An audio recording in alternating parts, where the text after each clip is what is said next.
கேது அப்படிங்கிறது இப்ப சுக்ரன் கேது இருக்கு இல்லையா, ஒரு சில வீட்டுல வந்து பாத்தீங்கன்னா இப்ப சமையலறை கூட தனியா வச்சிருக்காங்க சார்.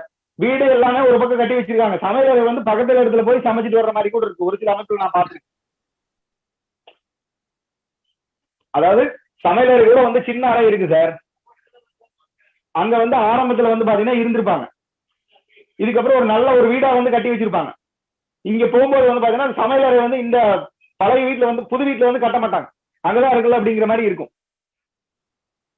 புரியுதுங்களா? இப்ப வீட்டை விட்டு பிரிஞ்சிரு இல்லையா, நல்லா பாருங்க. ஆமா சார். அப்ப இந்த மாதிரி இருக்கக்கூடிய அமைப்புல வந்து பாத்தீங்கன்னா இந்த சுக்கிரன் வந்து பாத்தீங்கன்னா அங்க பயன்பாடு கம்மியா இருக்கு அப்படிங்கிறது வந்து தெரிஞ்சு மனைவி பிரிஞ்சிருக்கலாம், அல்லது வந்து பாத்தீங்கன்னா அந்த கணவன் மனைவிக்குண்டான ஒரு அந்யோன்யம் வந்து அங்க இருக்காம போயிடும். ஆனா ஆன்மீகமா இருப்பாங்க சார், நல்லா ஆன்மீகமா இருப்பாங்க, விரதம் இருப்பாங்க, வைராகியமா இருப்பாங்க, வைராகியமா காரியம் சாதிப்பாங்க.